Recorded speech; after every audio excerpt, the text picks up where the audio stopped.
एके दिवशी श्री महादेव आणि पार्वती देवी कैलास पर्वतावर बसले होते.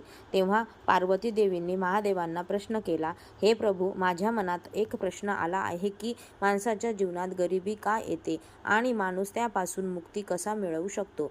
तेव्हा श्री महादेव म्हणाले, हे देवी, तुम्ही हा प्रश्न विचारून सगळ्या मानवजातीचा उद्धार केला आहे. पण तुमचा या प्रश्नाचं उत्तर मिळवण्यासाठी मी तुम्हाला एक कथा सांगतो. ही कथा जो कोणी मनापासून सुरुवातीपासून शेवटपर्यंत ऐकेल त्याच्या जीवनातील सगळ्या इच्छा पूर्ण होतील. तेव्हा देवी पार्वती म्हणाल्या, तुम्ही मला ही कथा नक्की सांगा. तेव्हा महादेवांनी कथा सांगायला सुरुवात केली. एका नगरामध्ये एक गुरु शिष्याची जोडी राहत होती. ते शिष्य रोज गुरूंसाठी भिक्षा मागून आणत होते. तसेच एके दिवशी ते आपल्या गुरूंसोबत एका नगरात जात होते. चालता चालता संध्याकाळ झाली. ते एका झाडाखाली शेताजवळ आले. त्या दोघांनाही खूप तहान लागली होती. तेव्हा या दोघांनी पाहिलं, त्या शेतामध्ये एक जुनं पडलेलं घर आहे. शिष्य गुरूंना म्हणाले, या ठिकाणी एक घर आहे. तहान लागल्यामुळे कंठ सुकू लागला आहे. आपण या घरात जाऊया, थोडं थंड पाणी पिऊया आणि चालून चालून खूप थकलो आहोत आणि भूक पण खूप लागलेली आहे. रात्रही होणार आहे. आपण या घरात जाऊ आणि आज रात्री इथे विश्राम करू. सकाळी उठून यात्रेला सुरुवात करूया. त्यानंतर ते दोघेही या घराजवळ पोहोचले आणि त्या घराचा दरवाजा वाजवू लागले.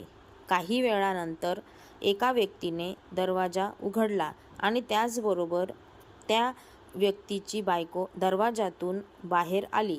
त्या व्यक्तीच्या बायकोच्या हातात लहान मूल होतं.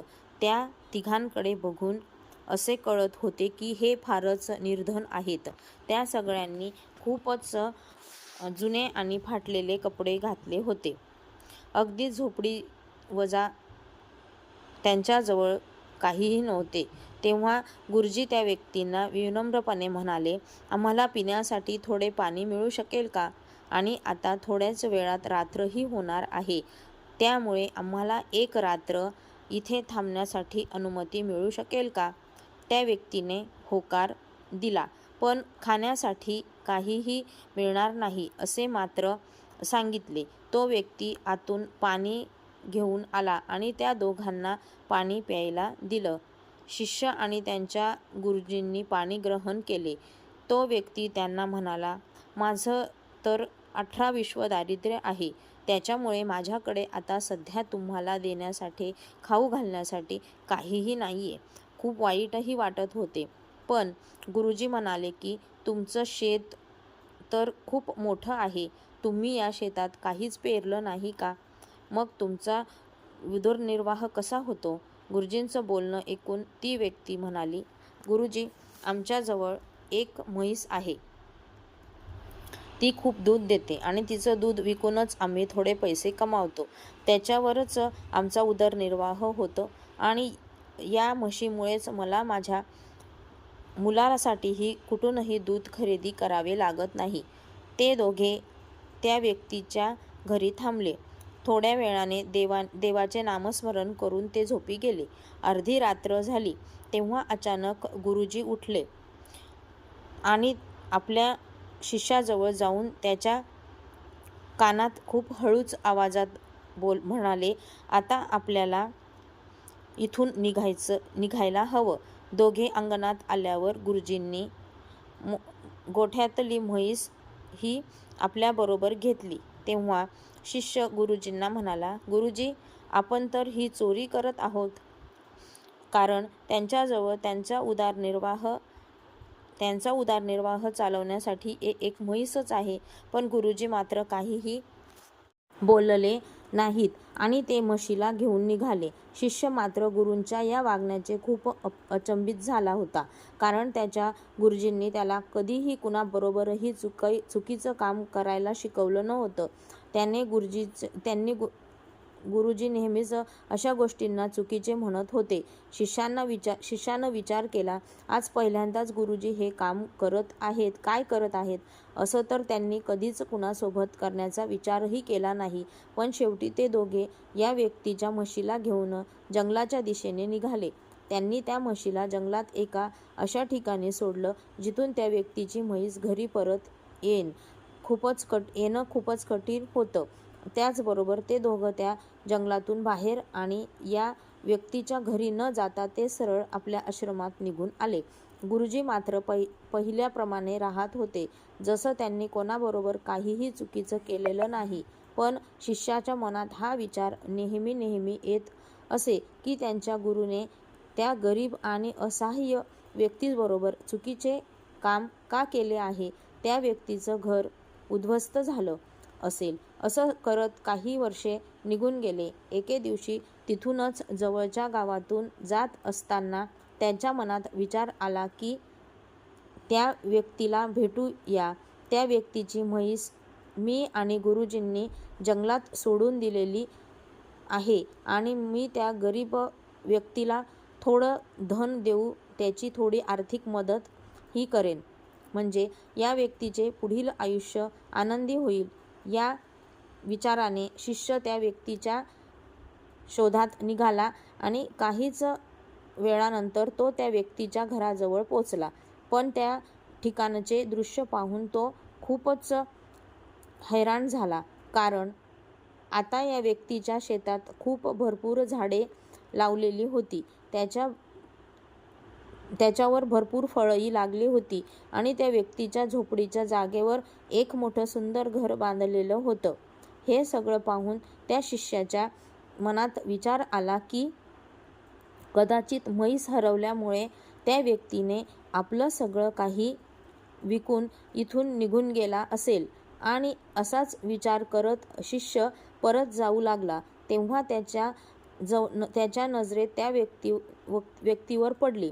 शिष्य त्या व्यक्तीजवळ जाऊन म्हणाला, कदाचित तुम्ही मला ओळखलं नाही.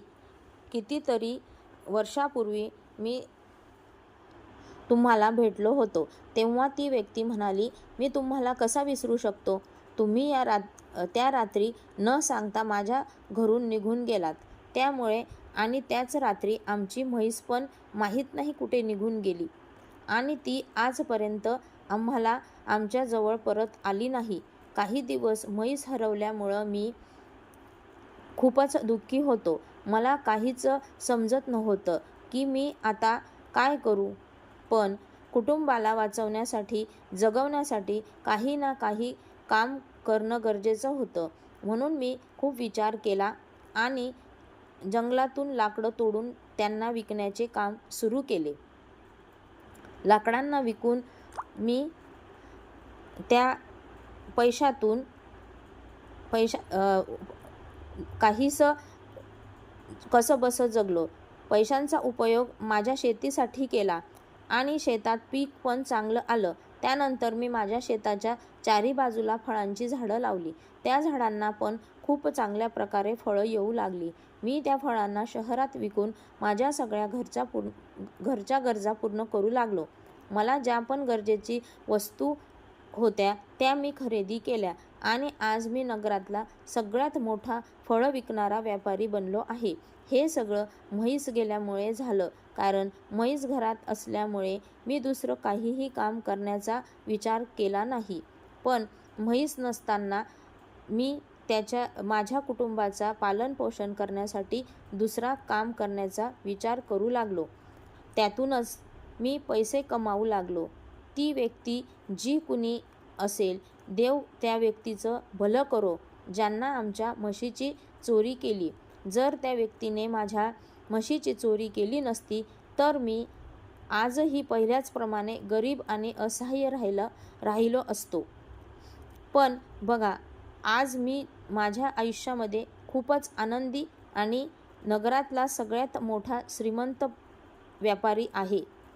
शिष्य त्या व्यक्तीच्या तोंडातून हे सगळं ऐकून खूपच हैराण झाला आणि विचार करू लागला, मी तर त्या व्यक्तीजवळ त्याची मदत करण्यासाठी आलो होतो. याला तर त्याची म्हैस हरवल्याचं जास्त दुःखही झालेलं नाही आहे आणि याने तर आपल्या कुटुंबाला उदरनिर्वाह करण्यासाठी सगळ्याच प्रकारे प्रयत्न केलेले आहेत. आज ही व्यक्ती नगरातल्या सगळ्यात मोठा व्यापारी बनलेला आहे. आता त्याच्या लक्षात आलं की त्यांचे गुरु असे का वागले होते. एखाद्याला त्याची क्षमता दाखवण्यासाठी त्याच्या पुढील उदरनिर्वाह किंवा चुकीचे सर्व पर्याय सोडावे लागतात. त्यासाठी तो स्वतःला सिद्ध करू शकत नाही. पण त्या व्यक्तीने हे काम पहिल्यांदाच का नाही केलं? जर त्या व्यक्तीने हे काम पहिल्यांदाच केलं असतं तर याला गरिबाला तोंड द्यावं लागलं नसतं. त्यानंतर बराच विचार करून शिष्य ह्या व्यक्तींना म्हणाला, तुम्ही हे कार्य पहिल्यांदा करू शकला असतात.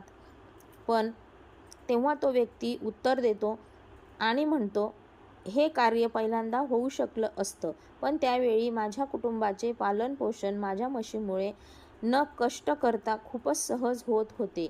त्यामुळे मला कोणत्याही गोष्टींची कधी जाणीवच भासली नव्हती. मला अजून दुसरं काही कार्य करायला हवं म्हणून मी कधी दुसरं कार्य करण्याबद्दल विचारच केला नाही. मी दुसरं कोणतं कार्यही करू शकत होतो. पण जेव्हा माझी म्हैस हरवली तेव्हा मला ही गोष्ट समजली की दुसरं काम पण करू शकतो. मग मी त्याच वेळी हा विचार केला की आजपासून मी माझ्या आयुष्यात जे काही करेल स्वतःच्या मेहनतीने करेल व त्याच दृढ संकल्पनेमुळे आज मला या टप्प्यावर आणले आहे. त्यानंतर महादेव पार्वतींना म्हणाले, म्हणून कधीही दुसऱ्यावरती अवलंबून राहू नका, कारण दुसऱ्या कोणावरतीही जास्त अवलंबून राहिल्यास तर तुमच्या आयुष्याची प्रगती कधीच होऊ शकत नाही. माणसाला स्वतःबद्दल आत्मविश्वास असणं फारच गरजेचं आहे. ते आत्मविश्वासाबरोबरच त्याने जर का कठोर परिश्रम केले तर सर्व सुख त्याच्या आयुष्यात येऊ शकतात.